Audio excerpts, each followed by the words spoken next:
Good morning, my name's Alex.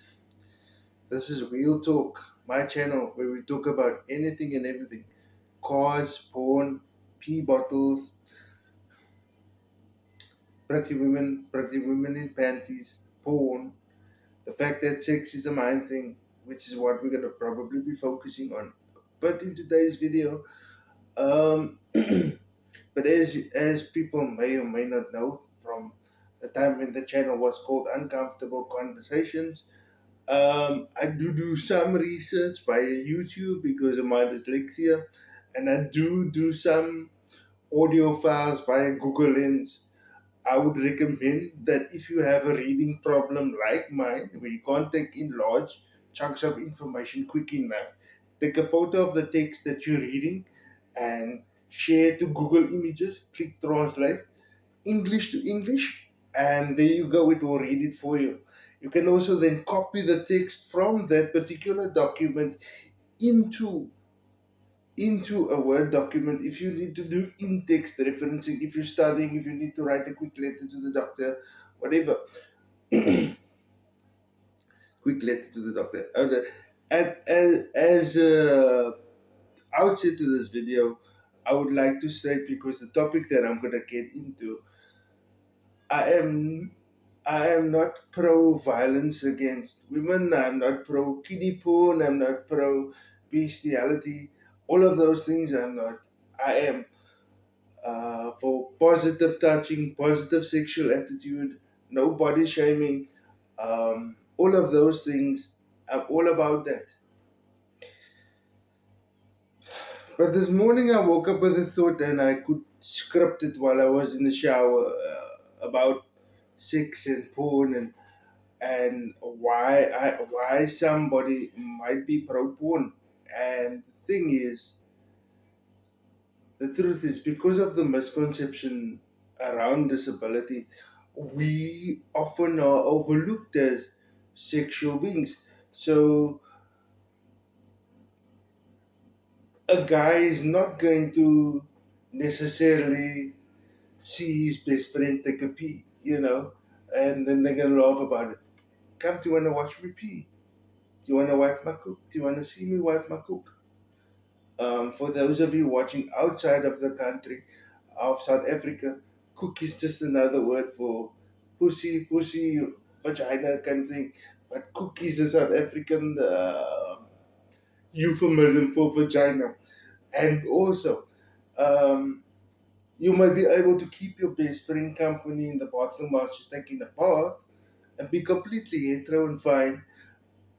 Um, but she's not gonna say, "Do you mind if I shave while we chat?"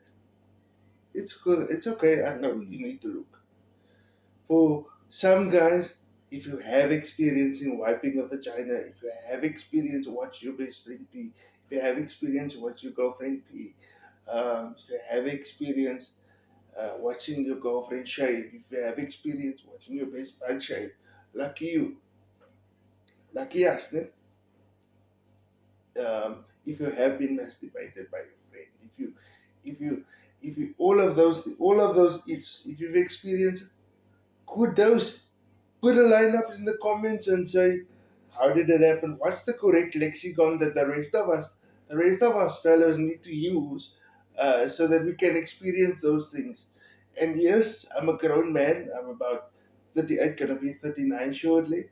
Um, but what we also must realize is some things in disability, like driving, sex, that first big paycheck, it comes late in life, especially if it's early onset disability like cerebral palsy, possibly even spina bifida, muscular dystrophy.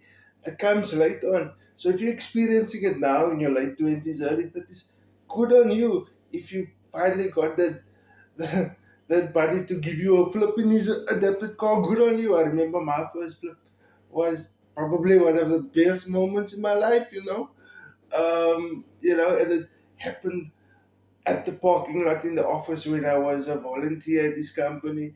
And then from there, it took me for a spin around the block. And, if you're experiencing that, like, good on you. So when it comes to sex, So if you've experienced watching your body pee, if you've experienced watching your body shave, if you experience watching your girlfriend pee, if you experience watching your girlfriend shave, good on you. Give us a line in the comments, that's. Or maybe if you want to turn off at this point, it's cool. Coming back to why people might be pro porn, people might be with disabilities, might be pro porn, is that one of the first lessons you learn, whether the occupational therapist teaches you this while you're laying in your hospital bed, or whether your body's teaching you this because he has the spinal cord and you have an acquired disability, is that sex is a mind thing. And remember, one of the stories that clinched it for me was the fact that this guy says because he's such a big guy, sometimes when he was younger, he would go into the ladies' toilet because the store was slightly wider, I suppose to accommodate for the sanitary bins. And he said he was having a pee, inserting the catheter, KY jelly and everything, piece of toilet paper clean. And he then, this girl climbed over him. He says, "Please, I really need to go." And she climbed over him, pulled down the panties, sat down on the toilet. And he says he saw everything. And from there, I asked him the question: if you can't feel anything, how does it work for you? I know you take Viagra. He says, well, yeah, that's to get it up. But as for the rest of it, it is as you believe. You need to believe it in your mind. You need to experience the perfume, the body heat, and everything where you can feel. And then from there, you find the erogenous zones. And I'm not going to demonstrate where erogenous zones are because for all of us guys, at least face it, CP, well, my particular variant of CP affects us guys mostly. Secondly, most of you dudes watching the channel, oh well, dudes. And for the handful of ladies, why don't you come up and say hello? I think um, that's where I'm going to leave it. But the one thing I want to tell you is you would know exactly who you are. You might not be able to put it into words, but you would know exactly who you are and what works for you. Um, from the time you were a kid, whether it be the fact that you crawled into the toilet at school and could pee with an erection at the age of 9 years old, or whether it be that you watched Doc Hollywood with Michael J. Fox and the scene in the forest where the girl's trying to protect the deer. She squats down and has a pee, and you see her pull down the jeans and sit there. You would know exactly that was the first time you've experienced an erection. You would know that that works for you and you need to build on that. But the difficulty is you might not know which community to approach, and your parent might be timid or conservative and just concerned with your spiritual upbringing and your schoolwork and a little bit of a platonic social life, but that shouldn't be it.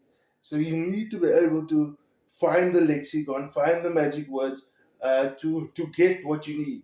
That first driving lesson, that first hand job from a friend, But that's where I'm gonna leave it. The feel good track, Missy Elliott, My Neck, My Back. By the way, etymologies on people like Missy Elliott and the Brat. When they first started out, they knew their fans were poorer. So what people like the Brat did was she brought pizza to the concerts so that her fans could eat. But that's where I'm gonna leave it.